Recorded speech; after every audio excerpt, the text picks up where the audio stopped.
Welcome back to another weekend edition of Down in Alabama. I'm Mike Morgan, and as we have in the past few weeks, we'll have Leada Gore on to talk a couple of topics. This week, it's the relationship between President Donald Trump and Attorney General Jeff Sessions, which has gotten even more heated as investigations against the White House have produced some bad news for more people who once worked closely with the president. Now, we're not going to be talking the politics of either man, but their division on whether Sessions, who was part of Trump's campaign, did the right thing by recusing himself from investigating Trump's campaign. Here, we'll go ahead and get to it. As we know, Jeff Sessions and Donald Trump are at it again. We're going to take this weekend episode of Down in Alabama with Leada Gore and myself. We're going to talk a little bit about the Sessions-Trump relationship and where it's at. I did an update on that, as a matter of fact, for Friday's show. And then as soon as I walk into the office on Friday, Leada has a couple stories up. It's already changed. Yesterday's show is already old. So we're going to try to move forward with that. Leada, what is the latest? Is there something in the last few minutes that I've missed? Well, I haven't checked my email or social media in the last 5 minutes, so he may have been fired by now. Well, the latest thing is the president seems to tweet very early in the morning, and he called out Sessions, his own attorney general, for not pursuing some other cases over what he sees is, I guess, allowing things against him to be pursued. And it's a very mocking series of emails because Jeff Sessions had come out with a statement yesterday that says, as long as I'm AG, we're not going to allow politics to play a role. And so the president says, really, Jeff? And I mean, he literally refers to him as Jeff. Really, Jeff? Yeah. Why haven't you done this and this and this? I mean, I can't say that Jeff Sessions and I are like buddies, like I don't hang out with Jeff Sessions, but I've interviewed him a lot. Uh-huh. And I've talked to him, and it's so strange to me. I was at the Madison rally where, the president brings Jeff Sessions out, puts the hat on his head, and talks about what a great guy he was and, just how much he means, and the crowd's going crazy. And to see where we've come now, where it is just the most hostile, I heard somebody say that Jeff Sessions is a victim of workplace bullying, and I'm like, well, yeah, I mean, he really is. But we forget that Jeff Sessions was like Donald Trump's, right hand. He was even considered for vice president if he wasn't from the state of Alabama, which which Trump didn't really need. I mean, he already had. He probably would have been his vice president. Mm-hmm. And so, Mike Pence is like ducking, thinking, well, geez, Sessions, stay around because maybe you're deflecting it off me. He might go after Pence next. Who knows? That would be something, wouldn't it? Yeah. So it's just really strange to see, he called Jeff Sessions every kind, nice name. You would have thought Jeff Sessions, who's the junior senator from Alabama, was the greatest person to ever walk in the door, and now he's an idiot and can't do anything. It's very, very strange. And I think it's very telling, two things. One is yesterday, Sessions has dodged Trump's, blows repeatedly. He just, I serve at the, pleasure of the president. It's my honor to serve the president, blah, blah, blah. Well, he didn't do that yesterday. He came out and had his own little, I'm not going to be, in his own Jeff Sessions, I grew up in Alabama way, I'm not going to be intimidated by you. Yeah. And that's throwing down a gauntlet that's new. Mm-hmm. And I think that's very interesting. And I also think it's interesting that Lindsey Graham and some other senators are now coming out and saying, after the midterms, Jeff Sessions is history. But one of the senators said, and I think he's spot on, who would want the job? But B, who could we get confirmed? I don't know if you could get anybody confirmed. So I think in the annals of political history, it is one of the strangest in what has already been such a strange presidential tenure. Well, when it started, Sessions, when Sessions started showing up with him and endorsed him, and Trump would never admit this, he needed Sessions. He needed somebody like Sessions anyway. He was the first guy. I mean, you hadn't yet had people fall out of the Republican primaries, and Trump was shaking the walls. He didn't have that credibility yet. Right. He didn't have a legacy type backer. Yeah. Right. Oh, yeah. And Sessions was the first one. And, I keep thinking back, too, is before all this happened, before Trump was and Sessions were all buddy way back then. Sessions had been in line for, I think it was budget chair. Pretty big post. And some weird, literally a flip of the coin over who got seniority, kept him out of that post.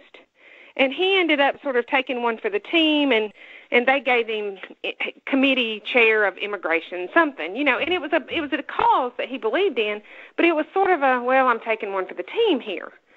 And I always think, wow, if he had stayed in office and Senator Shelby, finishes out his term, Jeff Sessions becomes the senior member, the only way you get any power in the Senate is to be there forever. As much as we talk about term limits, that's not how our Senate's set up. Right. So, would he, I just wonder every day if he wakes up and says, wow, what did I just trade my tenure for, to get beaten up on the public stage over things that he really had no choice but to recuse himself.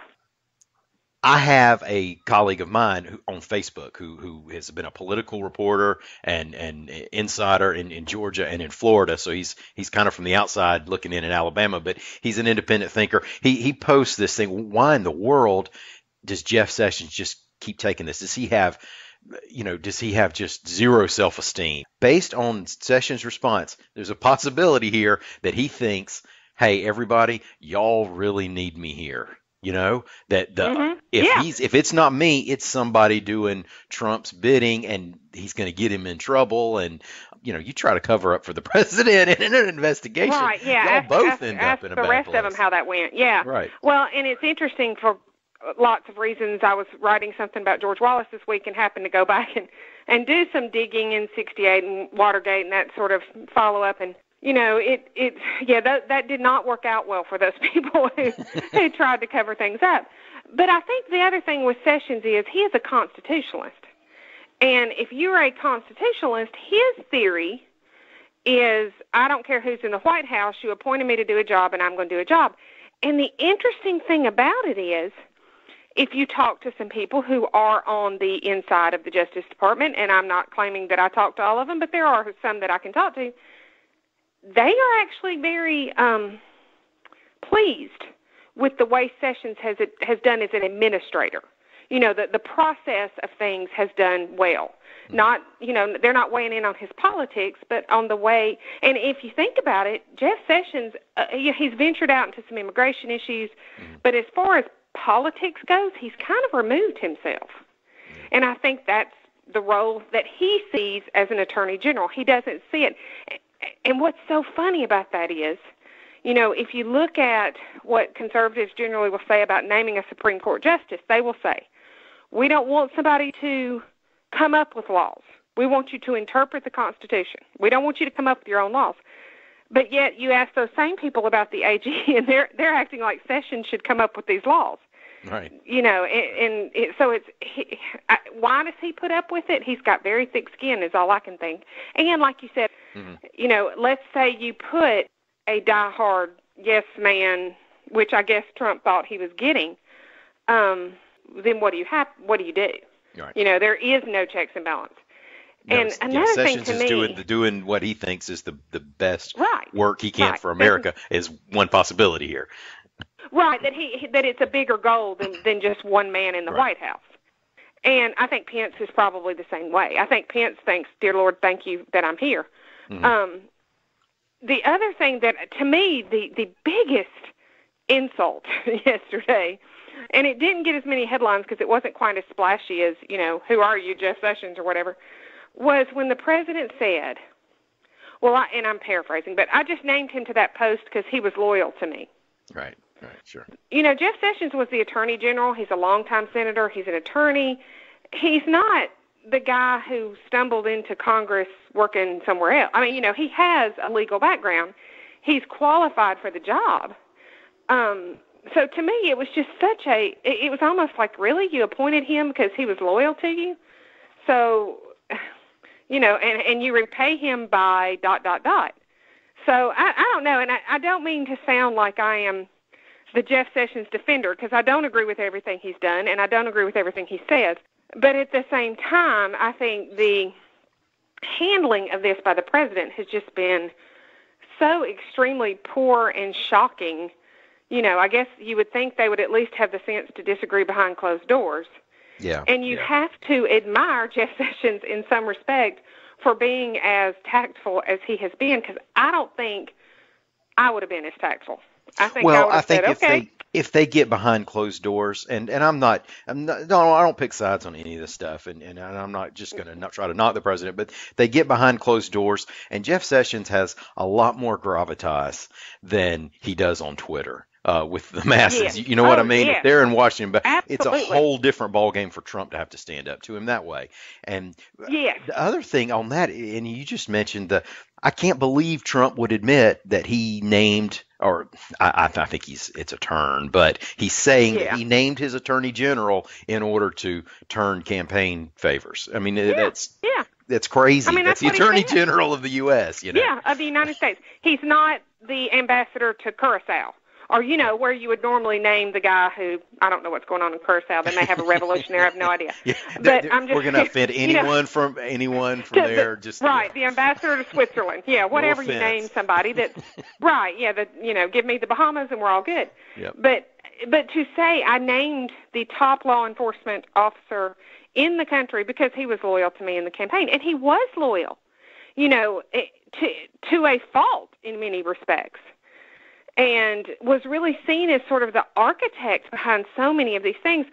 But it sort of speaks to the lack of vetting, maybe, because the president said, well, if I'd known he was going to recuse himself, I never would have appointed him. And my first thought was, well, did you ask him if he was going to recuse himself? Would that have been legal? Would that have been legal? I don't know. Ask? I mean, is that kind of, I don't know. Are you going to cover for me kind of a question, isn't it? I mean, Right, yeah.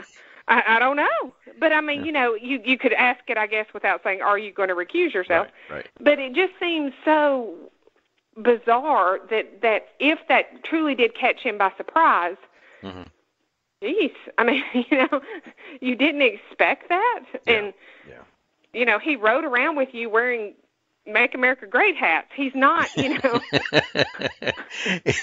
Well, it's the kind of thing, and recusing yourself from that situation. Now, I'm not a Washington insider, but that wasn't a surprise for me. I don't understand. Right. I know people are mad at him now, and I don't know if they're just kind of following Trump's lead on that, or if people really would expect him to take the reins and make sure that Trump doesn't get investigated while they send Hillary Clinton Jeff to Sessions jail. doesn't want to.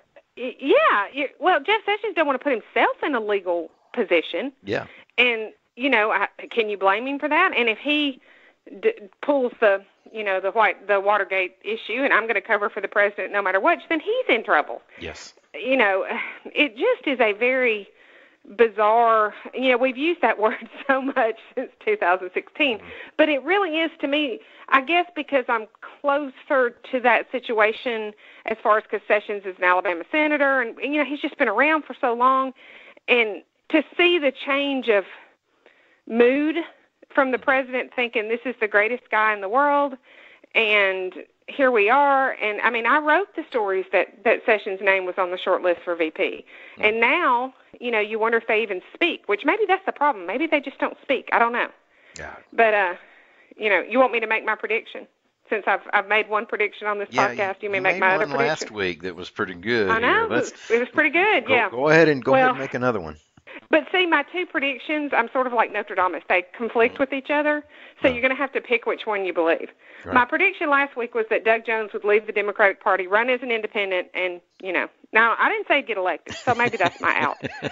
But he'd run as an independent. Okay, my prediction this year. So let's say that, and this isn't more of a prediction, it's just a scenario I could see occurring. Mm-hmm. Let's say Sessions exits after the midterms.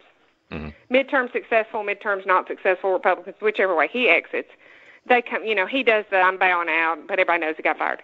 Right. So he comes back to Alabama. He runs for his Senate seat again, and heads right back to the Senate representing Alabama, because I think he'd win. Absolutely, he would win. I think he would win. Well, the weird thing is, even people. I mean, I've talked to people who are diehard Trumpians, who still like Jeff Sessions as a senator. Well, we just don't like him as attorney general, but we like him as a senator. And So there's my second prediction. Jeff Sessions back in the Senate. And then I started thinking, well, does he start? I guess you do start over. I guess your seniority, I don't know how that works. I mean, I'm sure I could look it up. I'm sure there's people who have, left and come back. Mm-hmm. But I just thought, it would almost be like deja vu all over again. He's right back where he started. And but he's got the connections though. He's got he can do favors absolutely. for people like no rookie senator can. So I think. Well, and if Shelby leaves, if Shelby retires and then he becomes the senior senator, then he's got even more. He'll have plenty of stroke. Gravitas to do what he wants to do. Now the interesting thing would be, let's say something came to a vote and it was Shelby that Sessions. That was sort of, that deciding factor. I could see the president tweeting, Jeff Sessions is a great man. I respect him so much. Please vote for him. I'm like, oh, my gosh. Yeah, well, would Trump get, no matter what side you are on Trump, he does have an ego here. Does he pick another Republican and endorse him in a race against Sessions and call Sessions the swamp? I mean, I don't know. He could. Now that's a very, but we saw during the Roy Moore, Doug Jones thing that the Trump factor didn't fix it for Roy Moore. Now that's a 100-degree scenario there. Mm-hmm. Martha Roby, our congresswoman who spoke out against Trump very bravely in an area that not many people would, had a rougher primary than a lot of people. But I saw some predictions this week. Her chance of winning her seat back is 98%. 97%, and that's the lowest percentage for any of our congressional people. They're all 99% above chances of winning, every one of them. It's Democrat and Republican. Mm-hmm. It didn't hurt her. She's really a good example because she spoke out against the president after the tapes from whatever that show was came out, and then, the president tweeted what a great job she was doing and how we should all support Martha Roby. Right. So, he's done that. He kind of has that short-term memory where he just goes back. So, I don't know. And I actually feel more confident about the Doug Jones prediction than the Jeff Sessions because if I was Jeff Sessions, I would go to the House and sit on the front porch and write a book, because wouldn't you love to read that book? Senators, longtime senators don't do that. That's not what they're. No, they don't. They die in office. You're right. Yeah, absolutely. Yeah. And if Jeff Sessions is on the Republican side and Doug Jones has the I beside his name, we need a Democrat still. Now, I suggested Siegelman because we're going crazy Which here. one, Dad or son? Yeah. I don't know. Dad or son? Oh, please let it be Dad. Or I throw in Jim Folsom. Both of those to me are really interesting, so we'll throw in. Oh yeah, Don Siegelman, absolutely great race. Let's go for it. I think it would be awesome. It's an all-world election. Yeah. But even before, if all that happens before that election, what's Sessions going to be up to? How's he going to get through his daily life here? Well, the job of the Attorney General is a lot more than just tweeting back at the president. He does have a lot of other things he does. And they've been doing some interesting prosecutions lately. If you read these things that aren't your major headlines, they are doing a lot of, let's just put, the only way I know to say it would be less controversial immigration enforcement, going after some people who are here committing crimes. And not just your high-profile crimes, but some other things that are going on, some drug offenses and some financial dealings. They're being pretty consistent on a lot of that. So it's not like he doesn't have anything to do. It's also interesting if you look back at, say, like an Eric Holder, who was a very high-profile attorney general. If you take out Trump going after Sessions is not a high-profile attorney general. He goes and speaks to, like, the Sheriff's Association and stuff like, right. He's not out there. And I think a lot of that is Sessions is not trying to be president. Mm-hmm. Like he's not seeing this as a springboard to something. Right. And I think that's how he handles this job it's his job. He's going to do what he was asked to do. I would love to have been in the office when Sessions or his people decided, okay, we've had enough. We're gonna release a statement directly towards the president without ever mentioning his name, of course. But it was the most direct statement Sessions has done. They're usually very circumspect and kind of politically correct, where this was much more, teetering on I've had enough and you're getting on my nerves. He's still going to do his job. I don't think Sessions is going to start getting in a Twitter war with the president. I think he'll let him fire off like he did today without a whole lot of comment until I think he's going to force the president's hand. I don't see Jeff Sessions resigning. Not resigning, really. I mean, he may call it that later on, but I think he will hang in there until the end. All right. Before we go, let's turn. We always try to do a second story, and one thing we were talking about was these sororities and fraternities. Bid day has been a huge thing on our website. There's all kind of traffic for I know, isn't that crazy? Bid day stuff. Yeah. And I've mentioned it on the Daily Show, and it's the culmination of the week of recruitment. I know the focus that I've seen has been on the sororities. They get their bids to certain houses, and it's an exciting moment, and they scream and they run down the street to their houses.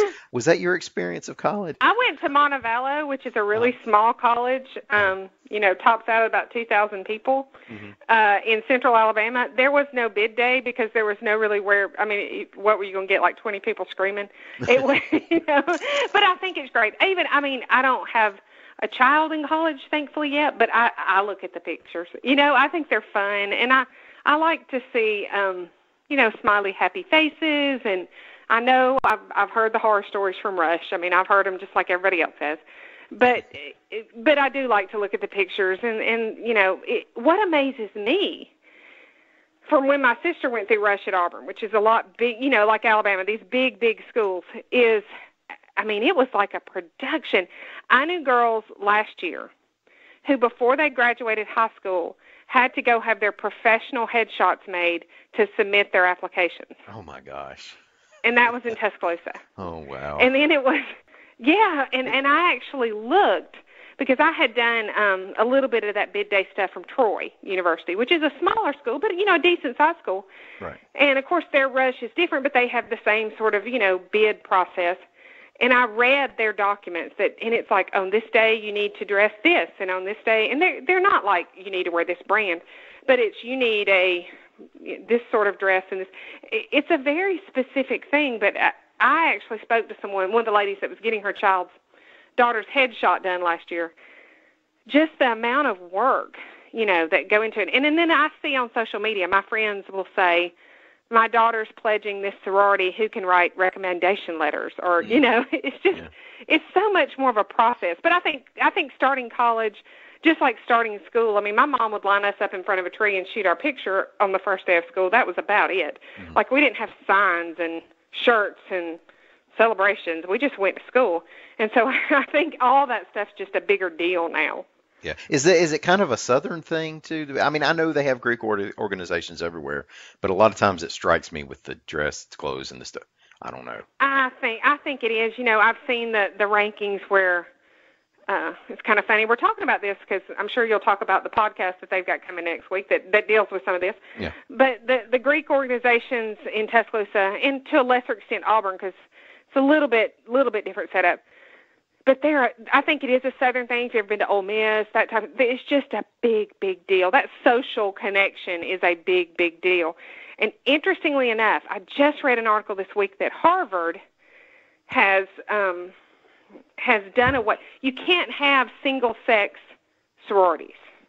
So their sororities have to allow men into the sororities. Oh, really? And my dad would have had a problem with that personally. But, you have to let men in the sororities. And so most of their sororities have disbanded. Right. Or formed separate groups. Right. The national groups would say, no, we're not going to allow that. So the college groups would disband and form a new group so that either they just wouldn't have a sorority or they could have a sorority that allows male members. I don't see that happening in Tuscaloosa anytime soon, but who knows? But all this stuff is just everything's a big deal. The dorm rooms look like they came out of Pottery Barn, and none of that happened. My dad did, I don't know if he borrowed it or if it was his. I really don't remember. When I moved into college, he did bring a video camera, and I think he was the only parent there with a video camera, and he helped us carry our refrigerator upstairs, and we put a poster over our bed. That was pretty much the extent of decoration. We didn't have these perfect chandeliers hanging over our dorm room bed, so, I just moved my Whatever. daughter into Troy, as a matter of fact, See? and everything wasn't this picture perfect thing, but it was a fun room. I mean, there are some like Christmas light kind of Yeah, decorations. see, we didn't have that.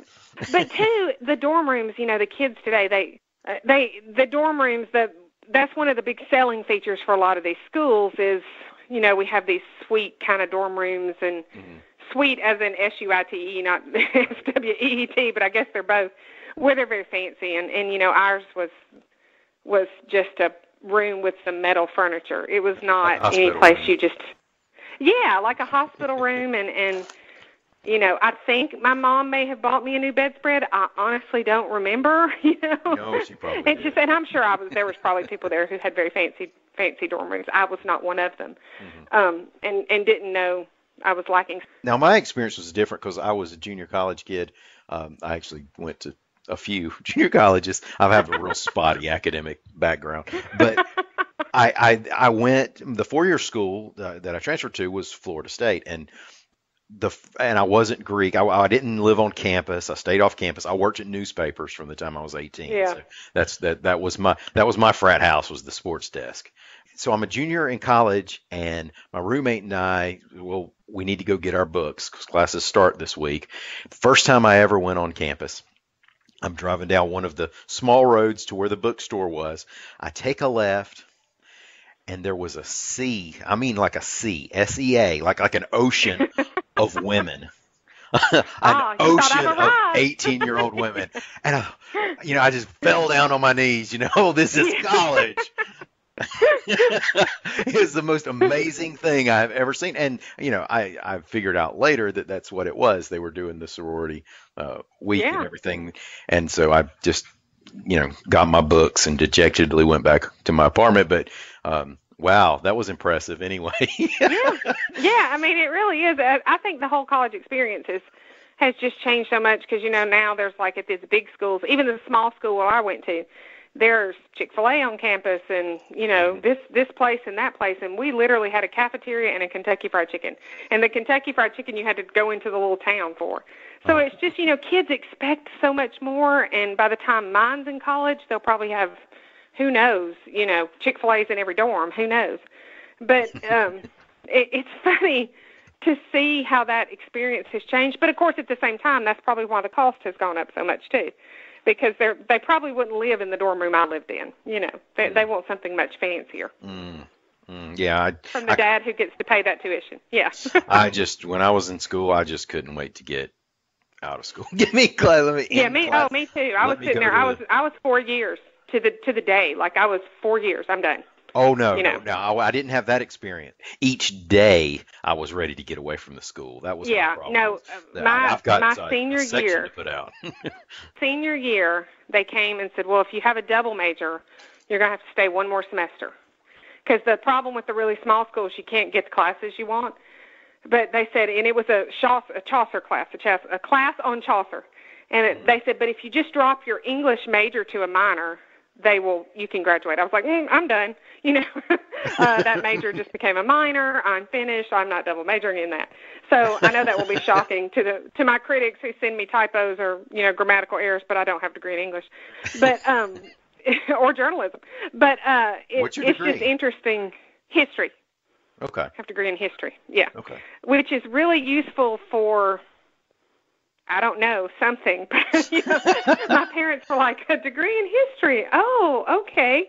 Are you going to law school? No. Are you going to teach? No. Oh, are you? Okay. Well, good luck. Well, my degree's in economics, so I have a similar thing. That's a good degree. You must make a lot of money. Well, I still work at a newspaper, or that's what I've done, right? So I made those life choices along the way, the same as you did. But I was and I did also a similar thing. I didn't go from a double. I never had any idea of a double major, but I did change my minors in order do an easy one that I could do online and just get it over with, I had been There you go. minoring in math, and I switched to sociology. See, and that's what, Sociology. Yeah. Now, Yeah. do economics as your major and sociology as your minor, and see how different your fellow students are in that class. I mean, I understand completely. went from Yep. Adam Smith to Ted Kennedy. You know, that was. Yeah. Yes.